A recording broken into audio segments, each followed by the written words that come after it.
Focus करिएगा। Chapter हम लोग कर रहे हैं थ्योरी ऑफ प्रोडक्शन।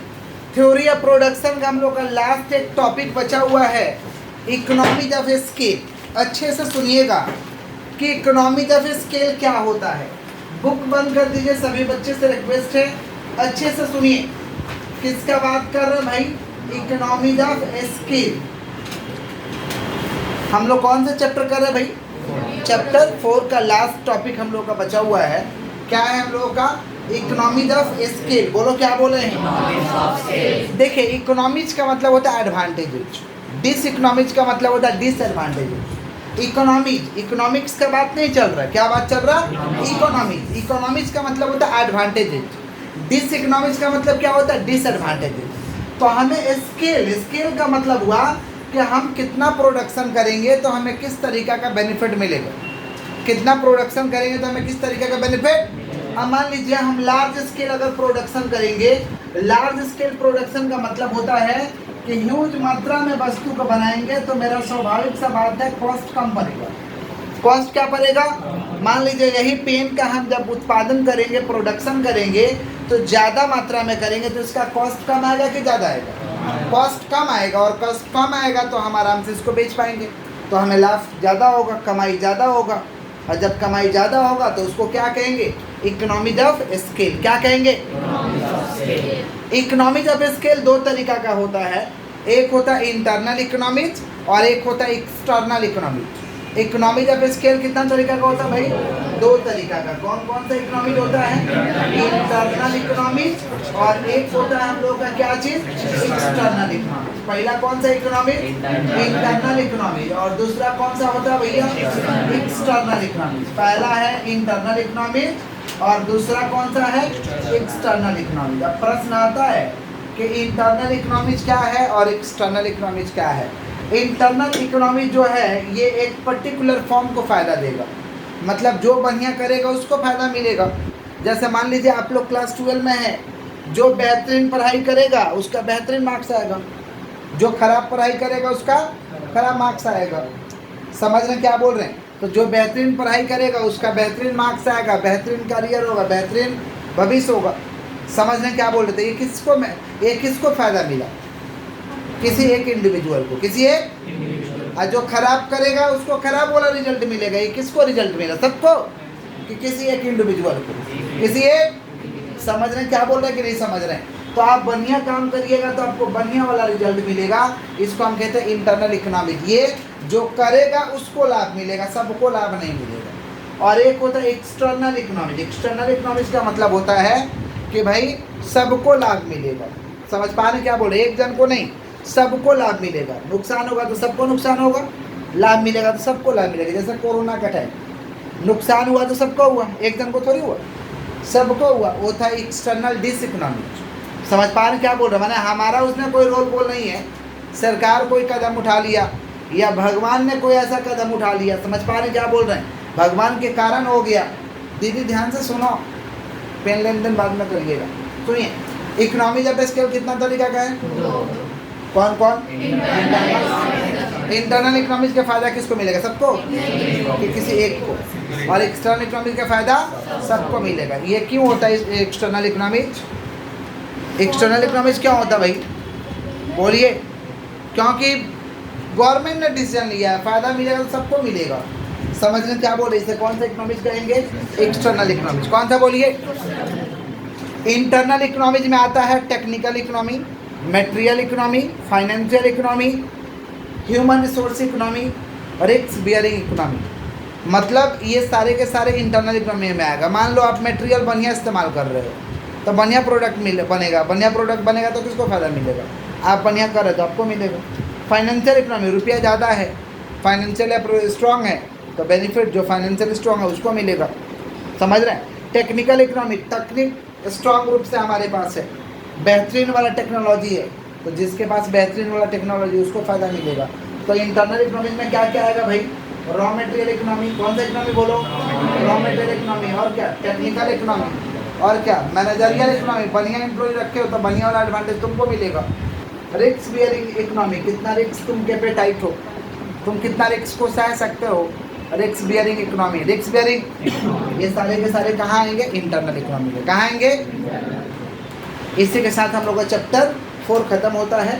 चैप्टर 5 हम लोग स्टार्ट कर रहे हैं। चैप्टर 5 हम लोग का कॉस्ट ऑफ प्रोडक्शन, बोले क्या बोले हैं? Cost of production. नाम से ही पता चल रहा है कि जो हम प्रोडक्शन करेंगे उसका क्या निकालना है? कॉस्ट। अच्छा बताइए, ये पेन बनाइएगा, खर्चा लगेगा कि नहीं लगेगा? बोलिए। प्रोडक्शन का मतलब क्या होता है? या तो वस्तु का उत्पादन करिए या तो सेवा का निर्माण करिए, दोनों में खर्चा लगेगा कि नहीं लगेगा? जैसे इलेक्ट्रिसिटी कंपनी किसका निर्माण कर रहा है भाई? सेवा का निर्माण कर रहा है। क्या इलेक्ट्रिसिटी कंपनी को खर्च लग रहा है या नहीं लग रहा? लग रहा है ना। इलेक्ट्रिसिटी का ये जो मजा ले रहे हैं कहीं ना कहीं तो बन रहा है, तभी तो चल रहा है ना। ये बनना बंद हो जाएगा, ये क्या मिलेगा हम लोग को? समझ रहे? ये मान लीजिए जो भी टेलीकॉम कंपनी हमें इंटरनेट कॉलिंग का सुविधा दिया है, तो कहीं ना कहीं सेवा का निर्माण हो रहा, बंद कर दिया जाएगा तो ये सेवा मिलेगा क्या? नहीं मिलेगा। तो क्या ये सेवा का निर्माण करने में खर्च लगता है या नहीं लगता है? लगता है ना। उसी के कॉस्ट के बारे में पढ़ना है। समझ पा रहे क्या बोल रहे कि नहीं समझ पा रहे? कॉस्ट ऑफ प्रोडक्शन को समझने से पहले हम लोग को समझना है खर्च दो तरीका का होता है। एक होता है एक्सप्लिसिट कॉस्ट और एक होता है इम्प्लिसिट कॉस्ट। एक्सप्लिसिट, इम्प्लिसिट, बोलो क्या बोले हैं? Explicit cost. एक्सप्लिसिट कॉस्ट में ऐसा कॉस्ट जिसके लिए, ऐसा खर्च जिसके लिए हम पेमेंट कर रहे हैं, ऐसा कॉस्ट, ऐसा खर्च जिसके लिए हम पेमेंट कर रहे हैं, पैसा दे रहे हैं, जो पैसा हमको दिखाई दे रहा, समझ में आ रहा है, उसको कहते हैं एक्सप्लिसिट कॉस्ट। क्या कहते हैं? समझ रहे हैं क्या बोल रहे हैं? Explicit cost. इसको अकाउंटिंग कॉस्ट भी कहते हैं। एक्सप्लिसिट कॉस्ट को कौन सा कॉस्ट कहते हैं हम लोग? Accounting cost. कौन सा कॉस्ट? ऐसा खर्च जिसके लिए हमें पैसा देना पड़ रहा है, पेमेंट देना पड़ रहा है। जैसे मान लीजिए इनको हम काम करवा रहे हैं, इनको 10,000 का महीना देना पड़ रहा, दिखाई दे रहा है ना। ये कौन सा कॉस्ट है? Explicit cost. मटेरियल किन रही है पेन को बनाने के लिए, उसका पैसा देना पड़ रहा, ये सब कौन सा कॉस्ट है? एक्सप्लिसिट। कौन सा कॉस्ट? एक्सप्लिसिट कॉस्ट का दूसरा नाम क्या है भाई? Accounting cost. कौन सा? एक तरीका का और खर्च होता है जिसको हम कहते हैं इम्प्लिसिट कॉस्ट। कौन सा कॉस्ट? Implicit cost. कॉस्ट तो लग रहा है लेकिन इसके लिए हमें पेमेंट नहीं देना पड़ रहा है, खर्च नहीं करना पड़ रहा है, इसको कहते हैं इम्प्लिसिट कॉस्ट। क्या कहते हैं? जैसे salary of owner, salary of मालिक का सैलरी, मालिक खुद खट रहा दिन भर 24 घंटा, तो उसका एक तो महीना होता है कि नहीं होता है? लेकिन देना नहीं पड़ता है, देना नहीं पड़ता है, समझ पा रहे? लेकिन खर्च तो लग रहा है। मान लीजिए खुद का घर में आपका दुकान चल रहा, खुद का घर में दुकान चल रहा, तो उसका एक तो भाड़ा होता है ना।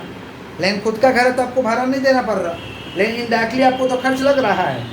ऐसे खर्च को क्या कहते हैं? Implicit cost. क्या कहते हैं? माने ऐसा खर्चा लग तो रहा है लेकिन पेमेंट नहीं करना पड़ रहा है, उसे हम कौन सा कॉस्ट कहते हैं? इम्प्लिसिट। क्या कहते हैं? जैसे मान लीजिए कोचिंग चलाने में आप बोलेगा क्या खर्च है, खूब लगता होगा तो इलेक्ट्रिसिटी का बिल लगेगा, इनका पैसा लगता होगा, और आपको कोई खर्च तो दिखाई दे नहीं रहा, क्योंकि हम लोग का कोचिंग जो है खुद का है, तो रेंट तो लगता होगा नहीं। समझ रहे? खर्च तो आपको ही नहीं दिखाई दे रहा। क्या दिखाई दे रहा? इलेक्ट्रिसिटी और इंक वगैरह का जो खर्चा लगता होगा। समझ रहे हैं क्या बोल रहे हैं कि नहीं समझ रहे? यही खर्च लग रहा। तो ये जो खर्च आपको दिखाई दे रही है कौन सा कॉस्ट है? एक्सप्लिसिट। कौन सा? रेंट। और इसको चलाने में मान लीजिए हम दिन भर खटते हैं, मेंटली फिजिकली, ये जो दिन भर खटाई होता है इसका भी तो एक तो सैलरी होता है कि नहीं होता है? ये दूसरी जगह काम किया जाता, सैलरी आता कि नहीं आता? लेकिन इसके लिए पेमेंट नहीं करना पड़ रहा, ये कौन सा कॉस्ट है? इम्प्लिसिट। कौन सा कॉस्ट? क्लियर है क्या? पक्का बोलेगा तब तो आगे बढ़ेंगे। आगे बढ़ें। अब कॉस्ट दो तरीका का होता है, एक होता है शॉर्ट रन कॉस्ट और एक होता है लॉन्ग रन कॉस्ट। बोले क्या बोले हैं? Short run cost, long run cost. बोलो क्या बोले हैं? Short run cost, long run cost. अच्छा, शॉर्ट रन कॉस्ट और लॉन्ग रन कॉस्ट समझने से पहले हम लोग को समझ लेना एक चीज़ और जरूरी है कि इकोनॉमिक कॉस्ट किसको बोलेंगे? इकोनॉमिक कॉस्ट, सुनो ध्यान से। इकोनॉमिक कॉस्ट किसको बोलेंगे? इकोनॉमिक कॉस्ट बोलेंगे explicit cost plus implicit cost plus normal profit, तीनों को जोड़ देंगे तो हमारा क्या आ जाएगा? Economic cost. क्या आ जाएगा? Economic cost. मान लो एक्सप्लिसिट कॉस्ट 500 रुपया लगा, इम्प्लिसिट कॉस्ट 700 रुपया लगा, नॉर्मल प्रॉफिट हम 300 कमाना चाहते हैं, तो इकोनॉमिक कॉस्ट कितना आ गया बताओ तो? 500, 700, 1200, 1200, 300, 1500। तो ये हमारा कौन सा कॉस्ट हुआ? Economic cost. कौन सा कॉस्ट? देखिए रियल लाइफ में इम्प्लिसिट कॉस्ट को हम लोग जोड़ते नहीं, रियल लाइफ में जिसके लिए पेमेंट नहीं करना पड़ता उसको हम लोग जोड़ते नहीं हैं। समझ रहे हैं क्या बोले, लेकिन इकोनॉमिक्स बोलता है कि उसको भी हम जोड़ेंगे, समझ रहे हैं। तो इकोनॉमिक्स के हिसाब से जो कॉस्ट निकल के आएगा उसको हम कौन सा कॉस्ट कहेंगे, इकोनॉमिक कॉस्ट। बोलो क्या बोले हैं, कौन सा कॉस्ट, इकोनॉमिक कॉस्ट। तो इकोनॉमिक कॉस्ट कैसे आएगा, explicit cost plus implicit cost plus फायदा लेंगे, नॉर्मल प्रॉफिट लेंगे, फायदा लेंगे, प्रॉफिट लेंगे, तो जोड़ दीजिए कौन सा कॉस्ट आ जाएगा, इकोनॉमिक कॉस्ट। कौन सा, तो इकोनॉमिक कॉस्ट का डेफिनेशन क्या हो जाएगा, economic cost is the addition, economic cost is the addition of explicit cost, implicit cost and normal profit. Explicit cost, implicit cost and normal profit, तीनों को जोड़ देंगे तो कौन सा कॉस्ट आ जाएगा, इकोनॉमिक कॉस्ट। कौन सा, एक्सप्लिसिट कॉस्ट में क्या लिखेंगे, explicit cost are those cost which is easily identified, that is payment made for expenditure, that is payment made for. और इम्प्लिसिट कॉस्ट का डेफिनेशन क्या लिखेंगे, implicit cost are those cost which is not easily identified, that is payment not made for expenditure, that is payment not made for expenditure. किसका बात कर रहे हैं, implicit cost. किसका बात कर रहे हैं, और नॉर्मल प्रॉफिट तो प्रॉफिट है। ये तीनों को जोड़ देंगे तो कौन सा कॉस्ट आएगा, इकोनॉमिक कॉस्ट। कौन सा कॉस्ट, एक और हम लोग का टॉपिक है अपॉर्चुनिटी कॉस्ट। बोले क्या बोले हैं, अपॉर्चुनिटी कॉस्ट। बोलो क्या बोले हैं, अपॉर्चुनिटी कॉस्ट को हम लोग इररिलेवेंट कॉस्ट भी कहते हैं। इररिलेवेंट कॉस्ट का मतलब होता है बकवास वाला जो कॉस्ट होता है, समझ पा रहे, लोग बकवास करते हैं, समझ रहे हैं, वही बकवास वाले कॉस्ट को हम कहते हैं अपॉर्चुनिटी कॉस्ट। क्या कहते हैं, या इसको हम क्या कहते हैं, इररिलेवेंट कॉस्ट। क्या कहते हैं, समझ रहे हैं। मान लीजिए ये बालक बिजनेस में लगा दिया 6 लाख रुपए, ऐसा बिजनेस में लगाया कि पूंजी भी साल भर फंस गया, उसमें कुछ इनको नुकसान भी हो गया, फ़ायदा कुछ नहीं हुआ। 6 लाख में मान लीजिए इनको रिटर्न आया 2 लाख। रिटर्न कितना आया, अब ये सबसे बकवास करते जा रहे हैं कि गलती हो गया, सारा 6 लाख बिजनेस में नहीं लगा के बैंक में रख दिए रहते तो मेरा 6 लाख का 6 लाख सेव रहता और हमें इंटरेस्ट भी मिला रहता। मान लीजिए बिजनेस में 2 साल समय कटा दिए, 2 साल, तो बैंक में अगर रुपया रखते तो सोए भी रहते, कुछ नहीं करते तो 8 आना का ब्याज मिल जाता, मैंने 0.5% महीना का, 0.5% मैंने महीना का, मैंने साल का 5%, साल का, तो 6 लाख का 5% साल का 30,000 और दूसरा साल 30,000, कितना मिलता, 60,000, मैंने 6,60,000 रुपया इनका हो जाता। अब बिजनेस के तो इनको कितना मिला, उल्टा 2 लाख। तो ये बकवास करेंगे अब, क्योंकि इनको नुकसान हो गया है, तो ये जिससे तिससे बोलेंगे। समझ पा रहे हैं क्या बोल रहे हैं, जिससे कुछ मिलने वाला नहीं है, क्योंकि आपने तो दूसरी अपॉर्चुनिटी में पैसा लगाया था, समझ रहे। ऐसे कॉस्ट को हम कहते हैं अपॉर्चुनिटी कॉस्ट। क्या कहते हैं, ऐसा लोग बकवास करते हैं कि नहीं करते हैं, कि गलती हो गया, साला इससे था बैंक में रखा रहता तो मेरा पैसा भर गया रहता। लोग बोलते हैं कि नहीं बोलते, बोलो, समझ रहे। लेकिन तुम तो एक अपॉर्चुनिटी को हैम्पर किया, दूसरे को कैरी किया, एक को हैम्पर किया, दूसरे को, इसको हम कौन सा कॉस्ट कहते हैं, अपॉर्चुनिटी। कौन सा कॉस्ट, माने when businessman carrying one course of business action losing of another, one course of business action losing of, एक को कैरी किया दूसरे को लॉस करके, एक को कैरी किया दूसरे को, ऐसे कॉस्ट को हम क्या कहते हैं, अपॉर्चुनिटी। क्या कहते हैं, इसको इररिलेवेंट कॉस्ट भी कहते हैं, माने बकवास वाला कॉस्ट। तुमने लगाया ही नहीं तो क्या स्कैम पर किया, जहाँ लगाया वहाँ हम पर किया, जहाँ लगाया ही नहीं वहाँ तो किसी तरीके का हेल्पर नहीं हुआ है। इसको कौन सा कॉस्ट कहेंगे, अपॉर्चुनिटी। बोलो क्या बोले हैं, आगे बढ़े हम लोग, बोलिए। कॉस्ट तो समझ ही गए हो, जिसके लिए हम लोग क्या कर रहे हैं, पेमेंट कर रहे हैं। क्या कर रहे हैं, बोलिए। तो हम लोग को लगे हम थोड़ा समझ लेते हैं कॉस्ट फंक्शन। बोलो क्या बोले हैं, कॉस्ट फंक्शन क्या होगा। Cost function is the functional relationship. जहाँ भी फंक्शन आएगा बताया है ना कि फंक्शनल रिलेशनशिप है। फंक्शनल क्या है, the cost function is the functional relationship. बोलो क्या बोले हैं, cost function is the functional relationship. Cost function is the cost of production, cost of and output. Cost of production और आउटपुट से जो संबंध को रखता है उसको हम क्या कहते हैं, कॉस्ट फंक्शन। क्या कहते हैं, कॉस्ट फंक्शन 2 तरीका का होता है, एक होता है शॉर्ट टर्म कॉस्ट और एक होता है लॉन्ग रन कॉस्ट। बोलो क्या बोल रहे हैं, शॉर्ट टर्म कॉस्ट और long run cost. Short term cost माने कुछ दिनों के। कॉस्ट फंक्शन कितना तरीका का होता है, 2 तरीका। कितना तरीका का, माने कॉस्ट और आउटपुट के संबंध को क्या कहते हैं, कॉस्ट फंक्शन। कॉस्ट और आउटपुट के संबंध को क्या बोलते हैं, साधारण भाषा में बोल सकते हैं कि cost function is the functional relationship between cost and output. Between cost and cost और आउटपुट के संबंध को हम क्या कहेंगे, कॉस्ट फंक्शन। क्या कहेंगे, कॉस्ट फंक्शन कितना तरीका का होता है? दो तरीका। कौन कौन? Short run cost, long run cost. बोलो क्या बोले हैं? Short run cost, long run cost. Cost function कितना तरीका का भाई? दो तरीका। कौन कौन? Short run cost, long run cost. जोर से बोलिए। Short run cost, long run cost. ये किसका टाइप से? ये कॉस्ट फंक्शन। कॉस्ट फंक्शन कितना तरीका का भाई? दो तरीका। कौन कौन? Short run cost, long run cost. Short run cost में क्या होता है? In the short run some cost are fix and some cost are variable in nature. In the short run some cost are fix and some cost are variable in. Short run में क्या होता है ना कि उत्पादन के कुछ cost fix होगा और कुछ परिवर्तनशील होगा। फिक्स माने स्थिर होगा। फिक्स माने क्या होगा? माने कुछ खर्चा स्थिर होगा, कुछ खर्चा परिवर्तनशील होगा, माने चेंज होते रहेगा। परिवर्तनशील होगा माने तो शॉर्ट रन कॉस्ट का डेफिनेशन क्या हो जाएगा? In the short run some cost are fix and some cost are variable in nature. बोलो क्या बोले? In the short run some cost are fix and some cost are variable in nature. शुरू से बोलो क्या बोले? In the short run some cost are fix and some cost are variable in nature. शुरू से बोलो क्या बोले? In the short run some cost are fix and some cost are variable in nature. Clear है क्या? किसका बात कर रहे हैं? Short run cost. किसका बात कर रहे हैं? और लॉन्ग रन में क्या हो जाएगा? In the long run all the cost are variable in nature. बोलो क्या बोले हैं? In the long run all the cost are variable in nature. शुरू से बोलो क्या बोले? In the long run all the cost are variable in nature. शुरू से बोले क्या बोले? In the long run all the cost are variable in nature. Long run में जितने के जितने कॉस्ट होते हैं सारे के सारे परिवर्तनशील होते हैं।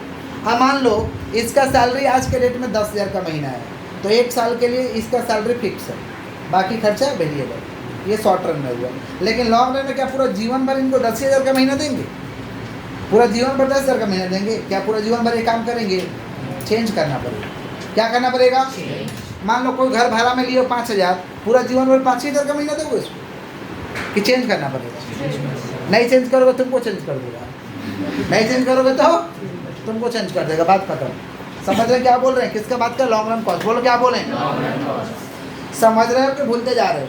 जितना पढ़ाए हम पूछताछ कर ले क्या? इकोनॉमी ऑफ स्केल कितना तरीका का? कौन कौन? इंटरनल इकोनॉमिक्स किसको फायदा देगा? इंडिविजुअल को देगा। एक्सटर्नल सबको फायदा देगा। समझ पा रहे हैं क्या बोले? इंटरनल इकोनॉमी में क्या आएगा? Material economy, financial economy, risk bearing, technical, managerial economy. अच्छा, कॉस्ट ऑफ प्रोडक्शन में हम लोग समझे। एक्सप्रेसिव कॉस्ट क्या होता है? ऐसा कॉस्ट पहचान में आ सकता है जिसके लिए हम पैसा दे रहे हैं। इम्प्लिसिट कॉस्ट माने जो पहचान में नहीं आया लेकिन इसके लिए हम लोग पैसा भी नहीं दे रहे, नहीं लग रहा है। नॉर्मल प्रॉफिट जोड़ देंगे तो कौन सा कॉस्ट है? कौन सा कॉस्ट? अपॉर्चुनिटी कॉस्ट किसको बोलेंगे? समझ पा रहे? एक को कैरी किया, दूसरे को लॉस करके। तो लॉस क्या किया? तुम तो लगाया ही नहीं, कई लोग कहते हैं लॉस कर दिए। इसको हम कौन सा कॉस्ट कहेंगे? अपॉर्चुनिटी। कौन सा कॉस्ट? कॉस्ट फंक्शन किसका संबंध को दर्शाता है? Cost and output. Cost and माने cost function is the functional relationship. बोलो क्या बोले? Between cost and output. Cost and cost function कितना तरीका का है? कौन कौन? Cost, long run. In the short run some cost are fixed and some cost are variable in nature. A long run में in the long run all the costs are variable in nature. In the long run all the costs are variable in nature. Short run में क्या होता है? अच्छे से देखिए। Short run में क्या होता है? Short run में दो कॉस्ट है हम लोग का, फिक्स कॉस्ट है और कौन सा कॉस्ट है भाई? Variable cost. कौन सा कॉस्ट? अच्छे से सुनिएगा ध्यान से। टोटल कॉस्ट कैसे आएगा? टोटल कॉस्ट कैसे आएगा भाई? Fix cost plus variable cost. Fix cost और वेरिएबल कॉस्ट को जोड़ दीजिएगा तो क्या आता है? Total cost. बोलो क्या बोले हैं? तो टोटल कॉस्ट का डेफिनेशन क्या होगा? Total cost is the addition. Total cost is the fix cost and variable cost. Fix cost and fix माने समझते हो ना, ऐसा खर्चा जो फिक्स है, लगेगा ही लगेगा। आप प्रोडक्शन करें तभी पैसा लगेगा, नहीं प्रोडक्शन करें तभी पैसा लगेगा, ताला मार के रखे तभी पैसा लगेगा। इसको हम कहते हैं फिक्स कॉस्ट। क्या कहते हैं? वेरिएबल कॉस्ट का मतलब जितना काम उतना पैसा, नहीं काम नहीं पैसा, कम काम कम पैसा। समझ पा रहे? ज़्यादा काम ज़्यादा पैसा। इसको हम क्या कहते हैं? Variable cost. क्या कहते हैं? क्या कहते हैं? बोलो। समझते जा रहे हो कि भूलते चल रहे हो? बोलो भूलते चल रहे हैं। किसका बात कर रहे? ठीक ही है बेटा, इसे बोलते चलो तुम्हारा कल्याण हो जाएगा। किसका बात कर? Total cost. किसका? टोटल कॉस्ट का डेफिनेशन क्या होगा? Total cost is the addition of fix cost and variable cost. Fix cost and सुना, अब फिक्स कॉस्ट क्या होता है और वेरिएबल कॉस्ट क्या होता है? Fix cost is independent level of output. ये आउटपुट पे डिपेंड नहीं करता। आउटपुट पे डिपेंड, ये क्या है भाई? इंडिपेंडेंट है। क्या है? और variable cost is dependent level of output. Variable cost output पे निर्भर करता है, फिक्स कॉस्ट आउटपुट पे निर्भर, लेकिन वेरिएबल कॉस्ट आउटपुट पे निर्भर करता है। फिक्स कॉस्ट कर्व का, फिक्स कॉस्ट का जो कर्व होता है ये होता है हॉरिजॉन्टल टू एक्स एक्सिस। बोलो क्या बोले हैं? इसको हम कहते हैं हॉरिजॉन्टल। इसको क्या कहते हैं? इसको क्या कहते हैं भाई? हॉरिजॉन्टल। फिक्स कॉस्ट का कर्व कैसा होता है? Horizontal to x axis. बोलो क्या बोले? और वेरिएबल कॉस्ट का जो कर्व होता है वो होता है इन्वर्टेड एस। कौन सा एस? Inverted S. कौन सा एस? Inverted S. किसका बात कर रहे थे बाबा? Variable cost. किसका? इन्वर्टेड एस माने उल्टा एस। इन्वर्टेड एस माने तो दो डिफरेंस अभी हुआ है। Fix cost is independent level of output, variable cost is dependent level of output. Fix cost का कर्व कैसा होता है? Horizontal to x axis. ये इसको कहते हैं हॉरिजॉन्टल। इसको क्या कहते हैं? समझ पा रहे? माने सो जाएंगे तो हॉरिजॉन्टल, खड़े हैं वर्टिकल। याद रहेगा? सो जाएंगे तो क्या होगा? हॉरिजॉन्टल, खड़े हैं तो वर्टिकल। और वेरिएबल कॉस्ट का कर्व कैसा होता है? Inverted S. बोलो क्या बोले? आगे बढ़े, बोलिए। Fix cost never be zero. Fix cost zero नहीं हो सकता है।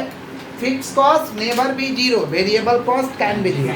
Variable cost fix cost zero नहीं हो सकता, लेकिन वेरिएबल कॉस्ट जीरो हो सकता है। समझे? मान लो घर तुम भाड़ा में ले लिया तो रहोगे तब भी 5,000 देना पड़ेगा, नहीं रहोगे तब भी। मान लो 5,000 में लिया है तो रहोगे तब भी देना पड़ेगा, नहीं रहोगे ताला मार के रखोगे तब भी देना पड़ेगा, ज़्यादा रहोगे तब भी देना पड़ेगा। तो fix cost never be zero, लेकिन variable cost can be. Example of fix cost. Fix cost का एग्जाम्पल क्या है? Salary, rent, taxes, insurance. Salary, rent, taxes, insurance. Variable cost का एग्जाम्पल क्या है? Raw material, power, gas, fuel, electricity. Raw material, power, fuel, gas, electricity, ये सारे के सारे किसके एग्जाम्पल है? Variable cost. किसके एग्जाम्पल है? अब टोटल कॉस्ट का डायग्राम कैसे होगा देख लो। टोटल कॉस्ट का डायग्राम होता है, सुन लीजिएगा ध्यान से, जितना डायग्राम पढ़ाया जाएगा उसको प्रैक्टिस करके जाना है। समझ रहे हैं क्या बोल रहे हैं? टोटल कॉस्ट का डायग्राम होगा फिक्स कॉस्ट। और क्या क्या हो रहा भाई? टोटल कॉस्ट तो नीचे से लगेगा ना। समझ रहे हैं क्या बोल रहे हैं? सुनिएगा ध्यान से। ये क्या हुआ हम लोग का? Fix cost. क्या हुआ? समझ रहे हैं? ये हुआ हम लोग का फिक्स कॉस्ट। और ये हम लोग का कौन सा कॉस्ट हुआ? Total cost. शुरू से लगेगा। ये कौन सा कॉस्ट हुआ? Variable cost. कौन सा कॉस्ट हुआ? दोनों का डिफरेंस को क्या कहेंगे हम लोग? Fix cost. क्या कहेंगे? दोनों का डिफरेंस को क्या कहेंगे? Fix cost. क्या कहेंगे हम लोग? समझ रहे हैं किसका बात कर रहे हैं हम लोग? Total cost. किसका बात कर रहे हैं? Total cost. समझ में आ रहा है कि नहीं आ रहा? क्लियर है? तो डिफरेंस क्या हो जाएगा बताओ? Fix cost is independent level of, variable cost is dependent level of output. Fix cost का कर्व कैसा होगा? वेरिएबल कॉस्ट का कर्व कैसा होगा? Fix cost never be zero, variable cost can B zero. Fix cost का example क्या है? Rent, salary, taxes, insurance. Variable cost का एग्जांपल क्या है? Raw material, power, gas, fuel, electricity. समझ पा रहे क्या बोल रहे कि नहीं समझ पा रहे? सुनिएगा ध्यान से बालक, सुना इधर। टोटल कॉस्ट को अगर Q से डिवाइड करें, फिक्स कॉस्ट को अगर Q से डिवाइड करें, वेरिएबल कॉस्ट को अगर Q से डिवाइड करें, तो ये आएगा एवरेज टोटल कॉस्ट या average cost. Average total cost या एवरेज कॉस्ट। इसको Q माने होता है number of output sold, number of output. और फिक्स कॉस्ट को Q से डिवाइड करें तो आएगा AFC। क्या आएगा? वेरिएबल कॉस्ट को Q से डिवाइड करेंगे आएगा ABC। क्या आएगा? ये डिवाइड करने का मतलब वो पर यूनिट का रेट आ गया। माने average cost is the rate per unit of product. Average cost rate per unit of the product. प्रत्येक प्रोडक्ट का कितना कॉस्ट आ रहा है ये डिवाइड करने से आ जाएगा। समझ रहे हैं क्या बोल रहे हैं? एवरेज कॉस्ट का जो कर्व होता है ये होता है यू शेप बट फ्लैटर होता है। कैसा कर्व होता है भाई? U shape. कौन सा shape? U shape. Average cost का कर्व कैसा होता है? U shape. कौन सा shape? U shape. Average fix cost AFC, इसका कर्व होता है रेक्टेंगुलर हाइपरबोला। इसका कर्व कैसा होता है बोलो? Rectangular hyperbola. इस कर्व को हम कहते हैं रेक्टेंगुलर हाइपरबोला। बोलो क्या बोलते हैं? Rectangular hyperbola. रेक्टेंगुलर काहे रेक्टेंगुलर हाइपरबोला होता है? बोलिए। रेक्टेंगुलर हाइपरबोला इसलिए होता है बिकॉज डाउनवर्ड स्लोपिंग।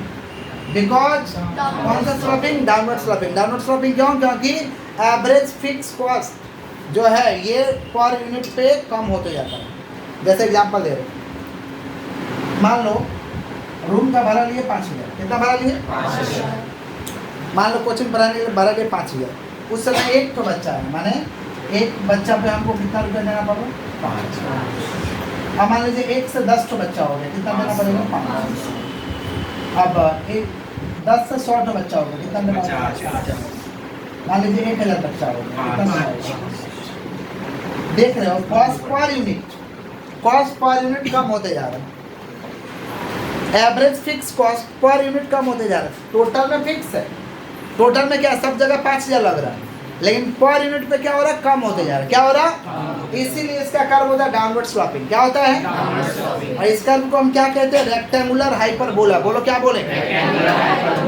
इस कर्व को क्या कहते हैं? Rectangular hyperbola. बोलो क्या बोले हैं? तो क्या बताएंगे भाई? Average fix cost is the cost per unit of product. Cost per unit of कैसे आया है? When fix cost divided by number of output. Fix cost divided by number of output. FC curve is rectangular hyperbola because downward sloping. Because downward sloping. समझ रहे? Bracket में भी explain करेंगे कि fix cost total in fix but per unit AFC reduce. Per unit AFC माने total में fix होता है, लेकिन पर यूनिट पे ये कम होते जाएगा। देखो सब जगह 5-5 है ना टोटल में, अब पर यूनिट पे ये कम होते गया। समझ रहे हैं क्या बोल रहे हैं? किसका बात कर? Average fix cost. बोलो क्या बोले? Average fix cost. बोलो क्या बोले हैं? Average fix cost. Average fix cost. और नेक्स्ट बहुत हाफी ले रहे हैं। देखिए इधर इसको डिवाइड करेंगे तो क्या आएगा? एबीसी। क्या आएगा? Average variable cost. बोलो क्या बोले हैं? Average variable cost. Average variable cost का जो कर्व होता है ये यू शेप होता है। कैसा होता है? बोलो यू शेप। कौन सा? U shape. Because of law of variable proportion operate in the short run. Because of law of variable proportion operate in the ABC का कर्व जो होता है यू शेप होता है, क्योंकि शॉर्ट रन में लॉ ऑफ वेरिएबल प्रोपोर्शन का नियम लागू होता है। लॉ ऑफ वेरिएबल प्रोपोर्शन एक नेम है जो कि कहाँ पर है? Theory of production. Theory of समझ रहे हैं क्या बोल रहे हैं? तो इसका कर्व कैसा होता है बताओ? U shape. कैसा कर्व होता है? क्वेश्चन पूछता है, बहुत इंपॉर्टेंट क्वेश्चन है। Why ABC curve is U shape. Why ABC curve is U shape. ABC curve U shape क्यों होता है? तो समझाएंगे कि ABC curve is U shape due to law of variable proportion. Due to law of variable operate in the short run. Law of variable proportion operate in the short run में ना law of variable proportion का नियम लागू होता है। Short run में किसका नियम लागू होता है? Law of variable proportion. Law of variable, इसलिए इसका कर्व जो होता है ये कैसा होता है? U shape. कैसा होता है? समझ रहे हैं आप लोग क्या बोल रहे हैं कि नहीं समझ रहे हैं? क्लियर है? और ये डायग्राम आपको बनाना पड़ेगा। डायग्राम क्या करना पड़ेगा? समझ रहे हैं क्या बोल रहे हैं? रिपीट कर रहे हैं। टोटल कॉस्ट को क्यू से डिवाइड करेगा, क्या आएगा? Average cost, average total cost. बोलो क्या बोले? इसका कर्व कैसा होता है? कर्व कैसा होता है? जहाँ जहाँ कर्व दिया गया एग्जाम में जाके कर्व बनाना है, जहाँ जहाँ टेबल पढ़ाया जाएगा टेबल बनाना है। याद कैसे रहेगा? प्रैक्टिस करके जाना है, क्योंकि पूरे इकोनॉमिक्स में क्लास 12 में अपने तरफ से हम कितना बोले हैं डायग्राम पढ़ाएंगे भाई? कितना डायग्राम? 30 से 35 तो टोटल डायग्राम पढ़ाएंगे। टेबल पढ़ाएंगे 10 ठो, लगभग ऑलमोस्ट 10 ठो टेबल पढ़ाएंगे। समझ रहे हैं? तो 30 से 35 डायग्राम याद कैसे रहेगा? प्रैक्टिस करेंगे तब याद रहेगा। प्रैक्टिस करेंगे तब याद रहेगा। डायग्राम दीजिएगा फुल मार्क्स से, डायग्राम नहीं दीजिएगा आधा मार्क्स से। समझ पा रहे हैं? डायग्राम इंपॉर्टेंट है। कम लिखिएगा, डायग्राम दे दीजिएगा, फुल मार्क्स दे देगा। डायग्राम गड़बड़ करिएगा, टेबल गड़बड़ करिएगा, फुल मार्क्स नहीं देगा। समझे क्या बोले कि नहीं समझे? इसलिए डायग्राम को हल्का में मत लीजिएगा, डायग्राम को प्रैक्टिस करिएगा कि किसका डायग्राम कैसे बन रहा है, किसका कर्व कैसे बना। प्रैक्टिस करिएगा याद हो जाएगा। प्रैक्टिस करिएगा तो क्या हो जाएगा? याद हो जाएगा। अच्छे से सुनो। एएफसी का कर्व कैसा होता है? Rectangular hyperbola. बोलो क्या बोले हैं? Because AFC reduce per unit, और एएफसी क्या हो रहा है? Downward sloping. क्या हो रहा है? डाउनवर्ड स्लोपिंग माने नीचे की तरफ गिर रहा है। डाउनवर्ड स्लॉपिंग माने नीचे की तरफ। इसको हम क्या कहते हैं? Downward sloping. क्या कहते हैं हम लोग? Downward और एबीसी का कर्व कैसा होता है? यू U से। shape। कैसा होता है? U shape। Because of law of variable proportion. Because of law of variable proportion operate in the short, operate in the. हमारे बच्चे नॉर्मल है, जितना लेक्चर की एक बार पहले बुक में अपना मार्क करते हैं, फिर आगे बढ़ते हैं। बुक खोलो।